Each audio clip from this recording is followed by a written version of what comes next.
Espiritu Santo dito sa Hong Kong chapter. Bago po ang lahat, binabati ko ang maganda, parang si Vilma Santos at Nora ang boses ng ating minamahal na Pangulo, Ismerna Pariñas.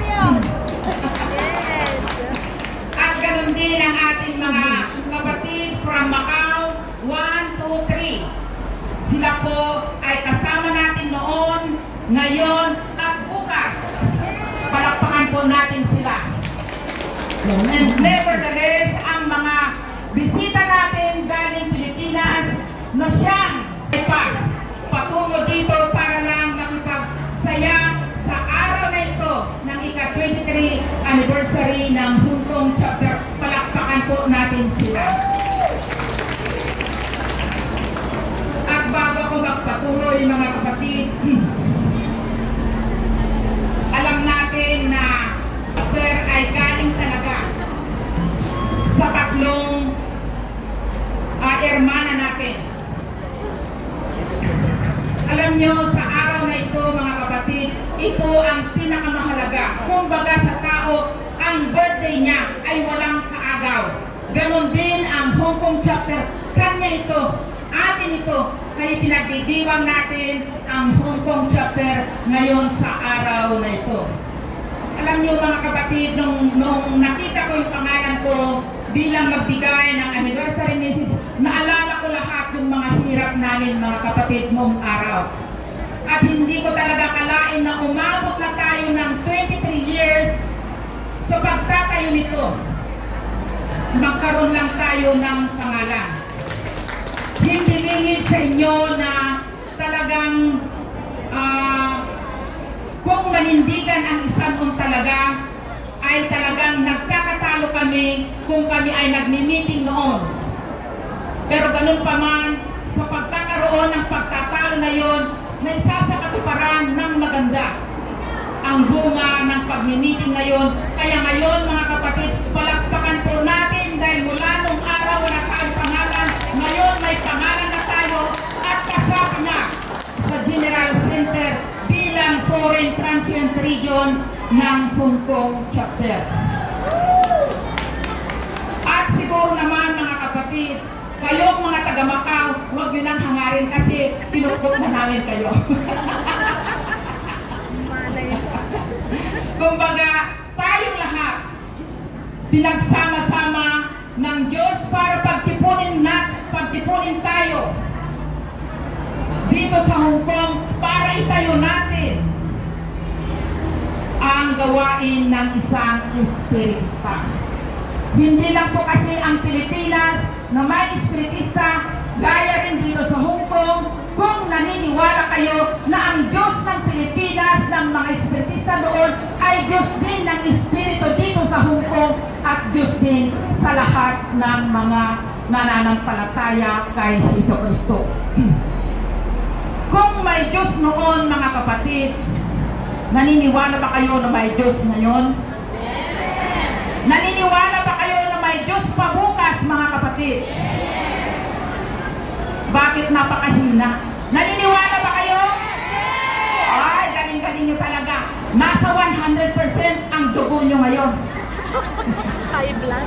Bago tayo magpatuloy mga kapatid, gusto kong sabihin man lang o kwento ng maikli ang kasaysayan kung paano nabuo ang Hong Kong chapter. Ipagpaumanhin po ninyo kung it takes 5 minutes para sa kwento ito. Napintas ka lang na. Alam nyo kasi nung araw, kung bago lang kayo sa isang lugar mga kapatid, lalong-lalo na kung kayo hindi makakilala, pero nagkakatinginan kayo, yung mata ninyo ang nag-uusap mga kapatid. Ganon ang nangyari sa tatlong Maria, pangalanan natin tatlong Maria, na sina Hermana Priscilla Aguilar, Hermana Priscilla Garcia, Hermana Yodin Manangan, at Hermana Virginia Aguilar. Eyeglass na.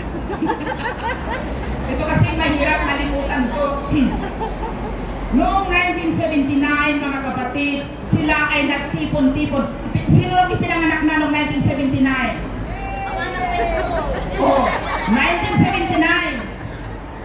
tingnan nyo, kung noon ay gumagawa na ang Espiritu Santo para lang sa ganun, mapagbuklod-buklod tayo, ay pinagtitipon pa rin niya tayo hanggang ngayon. Ganyan, mga kapatid, ang pagmamahal ng Espiritu Santo, hindi niya pinababayaan ang mga anak niya. So nagtipon-tipon ang tatlong ito para bumuo ng isang espiritista. At mula noon, nang ito'y dumami ng dumami ang mga tao o kaya membro na galing Pilipinas at kabilang na kong doktrina, mga kapatid, na sumanig sa espiritista, ito'y nagkaroon na ng maraming membro at ang tatlong herman na ito ay nagtayo ng kani-kanila mga lunduyan. Ang unang lunduyan ay from Broadwood Group. Sino ang taga Broadwood Group dito? O, ayan. Sila ang mga antik na membro. Sino ang taga-PIC, mga kapatid? Wala na. Meron pa isa. Si Ate Josie. Ang Populam Group. Wala. Meron maring talagang hindi nawawala ang taong espiritista noong araw at hanggang ngayon. So, nung dumami ngayon ang mga espiritista dito sa Hong Kong at nagkaroon naman ng kauna-unahang pagtitipon ng Spiritist Day sa Broadwood Group sa pamamagitan ng atas din ng mahal na protektor at ginabayan niya ang ating hermana Esmerna Pariñas na siya noon ang official medium group ng Hong Kong chapter na yun. Nang dumami ang grupo ng membro ng Broadwood Group, ito'y nagkaroon ng umaga at hapon na serbisyo. O tingnan nyo mga kapatid, isang araw ginawa pang tigkakalahati para lang maisakatuparan nila ang paglilingkod sa Diyos. At noong araw naman na yun, dahil dumami naman ang Tangan River Vizcaya Group, binuo naman nila ngayon ang isang sentro Alpha Canto Omega noong May 8, 1994 sa pamumuna ni Esmerna Pariñas. Tumayo ka naman, hermana, kasi napakaligendaryo. Pasaway! So from that on, mga kapatid, nag-anak-anak na ang mga local centers. Noong ako'y secretary pa from 2001 to 2009, ang sentro lang noon ay binubuo ng 12. Ngayon, sa nakikita ko sa programa, mga kapatid, napakaraming grupo na ang nabuo. So makikita natin dito na ang espiritista kahit saan man magpunta, kung ito'y taglay niya ang isang tunay na manggagawa ng isang tunay na espiritista, ito ay nag-aanak-anak. Bakit, mga kapatid? Dahil sa salita ng Diyos, nagkakaroon tayo ng isa pang mga kapatid. Kaya ganyan po magtrabaho ang espiritista o ganyan magtrabaho ang mga protektiros po natin. So noong 2001, mga kapatid, before pa po yun, noong 1995, mga kapatid, bago bigyan ng mabinyagan o mabigyan ng pangalan officially ang Hong Kong chapter, may dalawang naging pangulo pa noon kasi napakarami na talaga ang membro. Ang pangunguna ni Hermana Tudora Pistis ang siyang nanguna bilang isang pangkalahatang presidente dito noon ng Hong Kong chapter. Pumangalawa naman ay si Hermana Eugene Manangan, mga kapatid. At nung nalaman ng Pilipinas, mga kapatid, na ganito pala karami ang mga espiritista dito sa Hong Kong, nagbigay sila ng panukala na kailangan isapi sa Pilipinas ang Hong Kong chapter para magkaroon ng isang pagkakakilanlan, walang iba kung hindi ang ID natin. Palakpakan nyo naman, mga kapatid, kasi ganyan talaga nagtatrabaho ang Espiritu. Pinagbubuklod tayo sa isang pagkakilanlan, ito ay ang ID natin.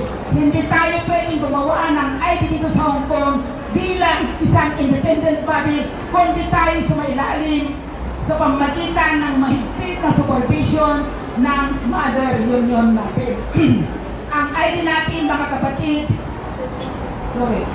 Dito natin nakikilala ang kasabi ng isang espiritista kasi permado yung ID na yun ng Pilipinas, Pilipinas President at saka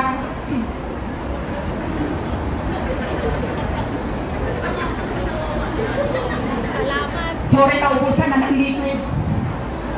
Ganyan kasi talaga kapag magbigay tayo ng isang kasaysayan, simula sa una hanggang sa kauluhian, para lang sa ganon, ang mga hindi pa nakakilala kung paano nagipaglaban ang Hong Kong chapter ay mabigyan ng kalinawan.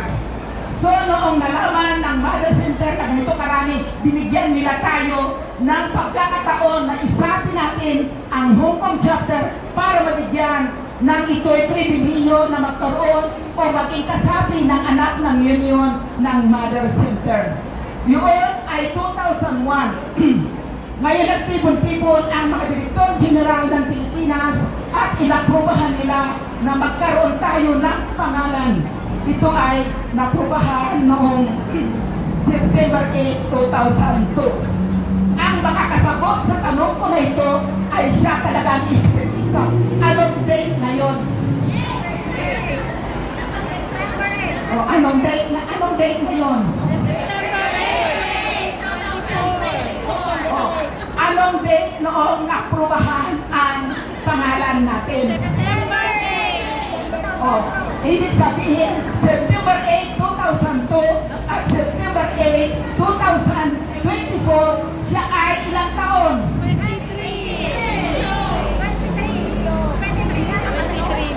O, ayan na nga.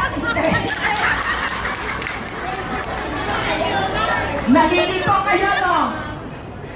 Nalilito kayo kasi hindi nyo dala yung telepono nyo para mag-calculate kung ilang taon na tayo.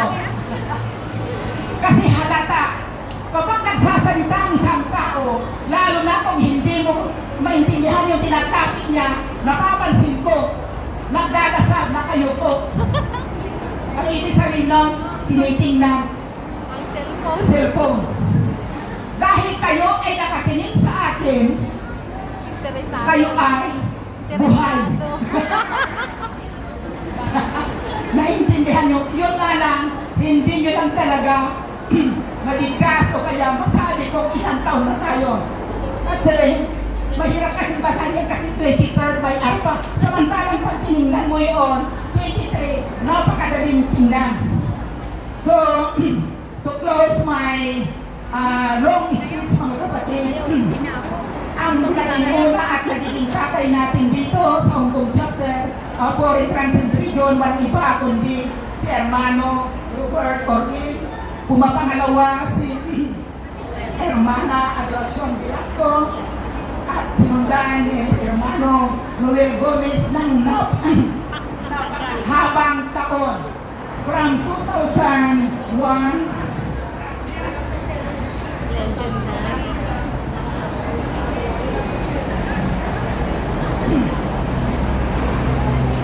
from 2007 to 2021. O, ilang taon yun? Walang titingin sa telepono. O, from 2007 to 2021, pinaghaharian ng mga kapangpangan sa pangungunahan ni Hermano Noel Gomez. So that means 15 years nakapang ating presidente.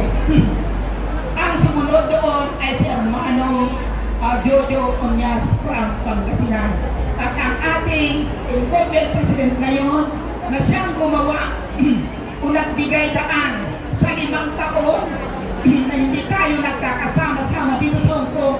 Maraming salamat kay Hermana Esmeralda Parias natin sa pagbibigay para tayo magtipon-tipon sa araw na ito at bukas hanggang magkaroon pa tayo dito sa Hong Kong. So, congratulations at mabuhay tayong lahat. Nalubat na po ako.